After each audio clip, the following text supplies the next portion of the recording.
आपल्याला माहीत आहे की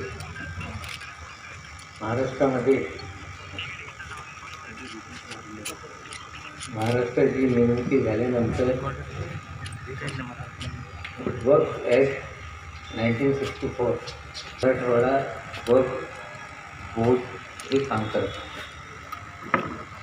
नंतरच्या काळामध्ये 1995 साली वर्क ॲक्ट केंद्राने पार्लमेंटमध्ये सादर नवीन केल्यानंतर त्याची व्याप्ती सर्व राज्यभर वर्क बोर्डाकडे केलं पाहिजे असं कायदा निर्माण करण्यात आला. 99 साली आघाडीचे सरकार झाल्यानंतर 2001 साली हा कायदा या राज्यामध्ये आपण लागू केल्यानंतर महाराष्ट्र वर्क बोर्डाची निर्मिती झाली आणि 2002 पासून त्याच्या इम्प्लिमेंटेशन सुरू झालं आणि ते संपूर्ण राज्यामध्ये प्रत्येक जिल्ह्यामध्ये जे संस्था चॅरिटी कमिशनरकडे रजिस्टर होती ते डीम ट्रान्सफर करण्याच्या कारवाया सुरू झाली आणि जवळपास 5,970 हे जे ट्रस्ट होते ते त्यांनी आमच्याकडे ट्रान्सफर केले. अजूनपर्यंत सर्व हे चॅरिटी कमिशनरनी काही नवीन एक विषय समोर येत राहतात. जे आमच्याकडे ट्रान्सफर केलं पाहिजे ते ट्रान्सफर झाली नाही, मग ते तक्रार करून पाठपुरावा करून ते ट्रान्सफर करण्याची कामं सुरू असतात. पण 2002 साली वर्क बोर्डची निर्मिती झाल्यानंतर राज्यस्तरीय समाधानकारक कामकाज बोर्डाचा राहिला नाही, हे सत्य परिस्थिती आहे. त्या काळामध्ये 2002 साली 3 पर्यंत मी राज्यमंत्री या खात्याचा होतो. त्या काळामध्ये काही दुरुस्त आम्ही करण्याचा प्रयत्न केला. मग बरेचसे काही तक्रारी झाली, याच्यावर काही इन्क्वायरी बसवण्यात आली, त्याचे रिपोर्ट आले आणि जे समाधानकारक कामगिरी झाली पाहिजे तशी आज आढावा घेत असताना मला जवळपास 10 महिने झाले या खात्याचा मंत्री असताना ते बोर्डाच्या संपूर्ण रेकॉर्ड हे डिजिटलाइज करून सेव्ह करण्याचं काम आम्ही करू, जेणेकरून आज असेल, उद्या असेल, 100 वर्षानंतर असेल, डॉक्युमेंट हरवले, डॉक्युमेंट घाल झाले, हे जे प्रश्न निर्माण होणार आहे ते होणार नाही. त्यासाठी हे पण इम्प्लिमेंट करण्याचं आम्ही काम करू. दुसरा, बोर्डावर जे सदस्य नेमायचे आहे, आता त्याच्या सदस्य नेमण्यासाठी वेगळे कॉलेजियम आहे त्याचे. म्हणजे बार काउन्सिलमधून 2 सदस्य राहिले पाहिजे, 2 खासदार राहिले पाहिजे, 2 आमदार राहिले पाहिजे. उतवलीची निवडणुका झालेली ऑलरेडी मेंबर्स तिकडे आहेत. मग 2 इस्लामिक स्कॉलर पाहिजे. म्हणजे ही पण प्रक्रिया 2-3 महिन्यामध्ये 100% पूर्ण करून फुल फ्लेज बोर्ड आपण तयार करू. आणि ही पण प्रोसेस सुरू झाली होती. कोविडमुळे कुठेतरी अडचणीत आली आणि त्यामुळे हे फुल फ्लेज बोर्ड तयार झाला नाही. पण येणाऱ्या 2-3 महिन्यामध्ये फुल फ्लेज बोर्ड पण आम्ही तयार करतो. एकंदरीत असा निदर्शनात आलेला आहे की ट्रिब्युनल म्हणजे बोर्डाने एखादा निर्णय दिला किंवा वाद झाला, त्याला ट्रिब्युनलची व्यवस्था करण्यात आलेली आहे. तर ट्रिब्युनलमध्ये 2 लोक आहेत, 3 लोक असलं पाहिजे. त्याच्यात एक ॲडिशनल कलेक्टर लेवलचे अधिकारी बरेच दिवसापासून नाही, त्याची नेमणूक लवकरात लवकर करू. ट्रिब्युनलचे पण कम्प्युटरायझेशन, सर्व न्यायव्यवस्थेमध्ये आता कम्प्युटरायझेशन झालेलं आहे, पण वर्क ट्रिब्युनलमध्ये कम्प्युटरायझेशन झालं नाही. ते पण कम्प्युटरायझेशनचं काम हाती घेण्याबाबत आता निर्णय झालेला आहे. म्हणजे एकंदरीत पारदर्शक पद्धतीने बोर्डाचं काम झालं पाहिजे. कोणाची पेंडन्सी का आहे ही माहिती त्याला मिळाली पाहिजे आणि इथे येऊन फेऱ्या घालण्याची काही गरज नाही. घरी बसून 1 क्लिकवर बोर्डाची काय परिस्थिती हे माहिती लोकांना मिळू शकते.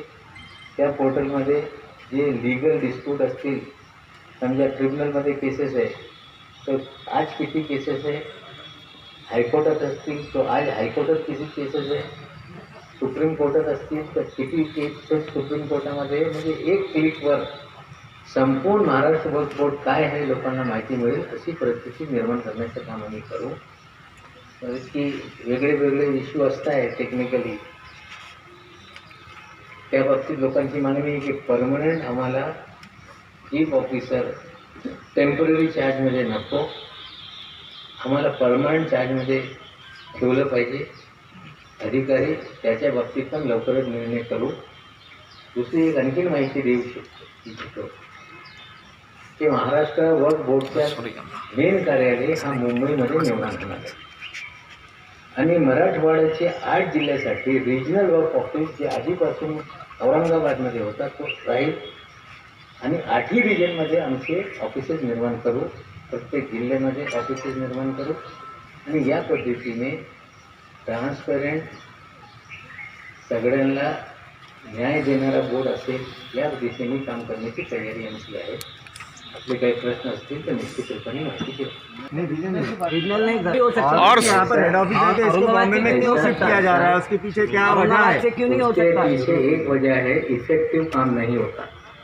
चंद्रपुर का आदमी औरंगाबाद आना, रत्नागिरी का आदमी औरंगाबाद आना, इफेक्टिव कामकाज नहीं है. नहीं तो आप वहाँ पर तो सर वहाँ पर भी बॉम्बे में, और बॉम्बे में दिक्कत ये होंगी सर, आप जैसा मराठवाड़ा को रीजनल ऑफिस बनाने का बोल सुनिए रहे ना, हैं, आप चंद्रपुर को रीजनल ऑफिस बनाइए. आप पत्रकार है, जो माहिती देना मैंने दिया, खबर जो दिखाना है आपको दिखाना, बहस करना पत्रकार का काम नहीं है. मैं आपकी मेहनत. सर एक इम्पोर्टेंट क्वेश्चन ये है, 10,000 एकड़ जमीन मराठवाड़ा में हमने 10-15 साल पहले देखी थे.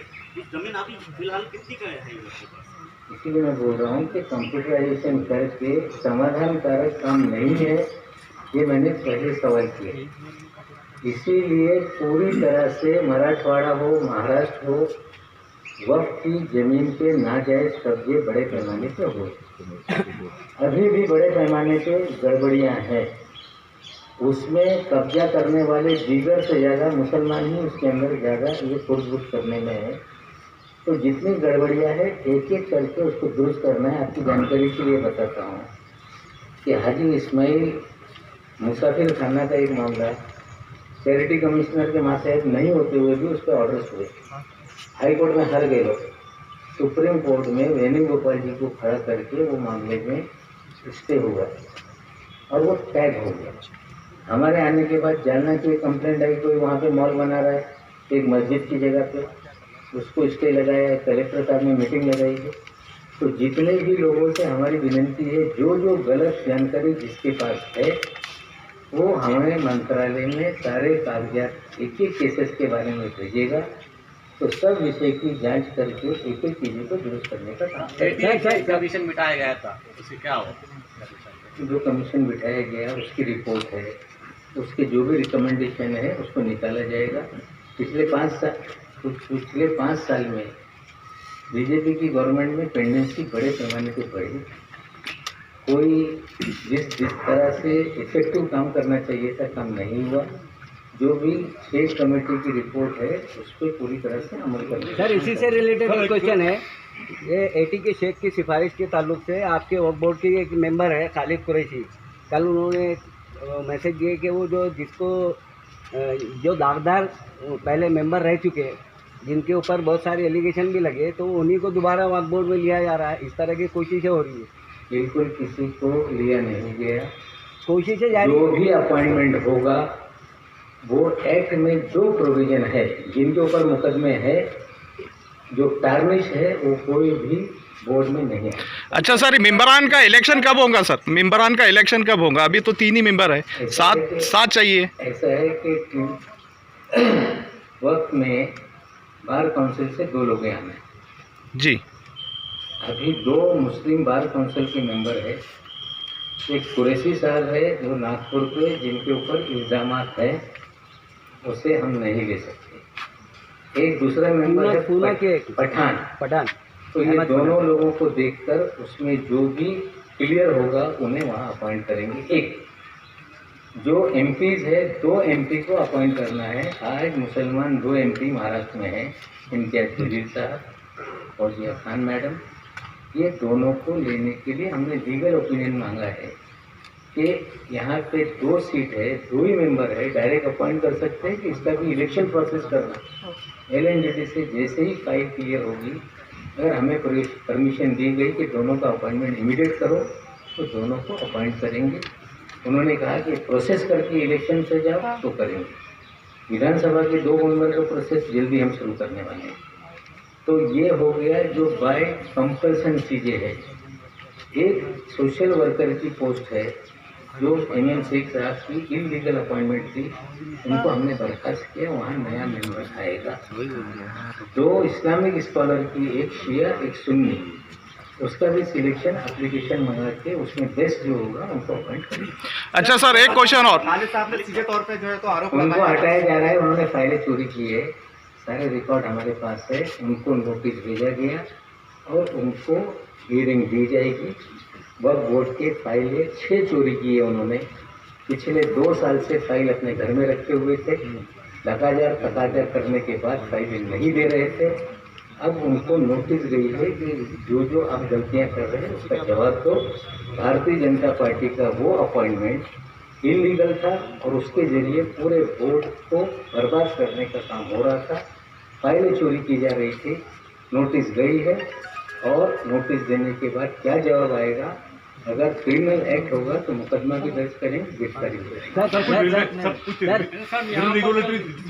कंप्लेंट की हुई है, यहाँ पर भी की हुई है। इनवर्ड आउटवर्ड से सीओ साहब के पास फाइल नहीं जाती। ये 5 साल से मैं शिकायत कर रहा हूँ। आप मेरे पास भेजे लिखिए। सर मेरी सुनिए प्लीज, मैं दे देता हूँ। आप पत्रकार है कि ग्रीवेंस ला रहे हैं? ग्रीवेंस के लिए वहाँ मिला, पत्रकार है तो सवाल। सर सर कुछ आरोप ऐसे हैं सर वक्फ बोर्ड के ऊपर और कुछ मेंबर्स के ऊपर और माजी जो सीईओ है उनके खिलाफ में सर जो बहुत गंभीर प्रकार के आरोप है कि उसमें उन्होंने अपना इरेगुलरिटीज किए हैं। तो सर उसमें तीन बहुत इंपॉर्टेंट है। एक है SBUT का है सर प्रकरण मुंबई का, जो अपना सैफी बुरहानी अपलिफ्टमेंट ट्रस्ट का सर, उसमें 16.5 एकड़ की जमीन है सर, उसके अंदर 4-5 हज़ार रुपये 4-5 हज़ार करोड़ की प्रॉपर्टी है वो। उसके अंदर सर एक ये था कि बोर्ड ने रिकमेंड किया था कि उसको परमिशन देना नहीं, लेकिन जो वहाँ के बाकी जो सीईओ है अपने यहाँ के, उनका ऐसा आरोप है कि उन्होंने 5 करोड़ रुपए लिया उसके अंदर और एक फ्लैट भी लिया है और उसको मंजूरी दिया है। दूसरा सर एक मैटर है अबरानी के सर रिलेटेड मैटर है सर, एक वो जिसमें सर वक्फ अलल औलाद का सर मैटर है वो, उसमें सर एक सरिया को डुप्लीकेट खड़ा किया गया वहाँ पर और उसको एनओसी दिलाई गई सर। उसके अंदर सर अपना मैंने कागज मुझे दिया जाएगा तो जांच करके जो होगा लीगल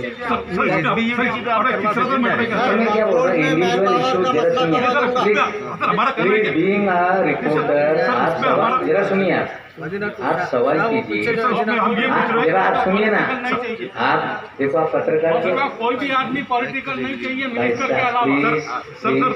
जरा आप बैठिए, पत्रकार के हैसियत से सवाल पूछिए, आप जवाब मत दीजिए। सर हम ये पूछ रहे हैं कि उसमें कार्रवाई क्या करें आपने, आरोप तो सर आपके पास जरा सुनिए, क्या कार्रवाई हुई? एक का जवाब देंगे कि मच्छी बाजार बनाएंगे। हाथ जोड़िए, आप अगर कोई किसी के खिलाफ कंप्लेंट है, जांच करके वो सभी लोगों पे कार्रवाई हो।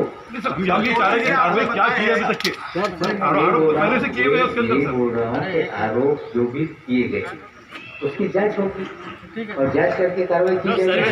जो सर्वे शुरू किया गया क्या चल रहा था उसका? पुणे में गलत सर्वे हो रहा है ऐसा पता चला। परभणी और पूना का सर्वे का काम शुरू हुआ है पिछली गवर्नमेंट के टाइम। कोविड से पहले पूना का हमने एक बढ़ावा लिया था, वो काम कर रहे हैं। फाइनल सर्वे की रिपोर्ट अभी तक आई नहीं। उन्हें ये कहा गया है कि जल्दी से जल्दी दोनों डिस्ट्रिक्ट जो पायलट प्रोजेक्ट हैं परभणी और पुणे, उनका सर्वे कंप्लीट करके जल्द से जल्द उनमें मस्जिदों की एंट्री हो रही है, कब्रिस्तान की एंट्री नहीं हो रही। सर्वे हो रहा है।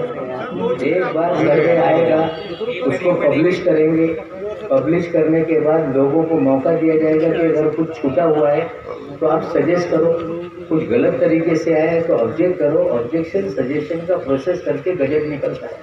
अगर कोई छूट गया है तो रूल में प्रोविजन है, पीपल कैन रेज क्वेश्चन कि ये छूटा है, इंक्लूड करो। इंक्लूजन एंड डिलीशन का ये अधिकार जनता को रहेगा। जब ये सर्वे की रिपोर्ट पब्लिश होगी तो लोगों से अपील करें कि आप देखो कुछ छूटा है तो बताओ, क्वेश्चन रह गया गलती से आ गया तो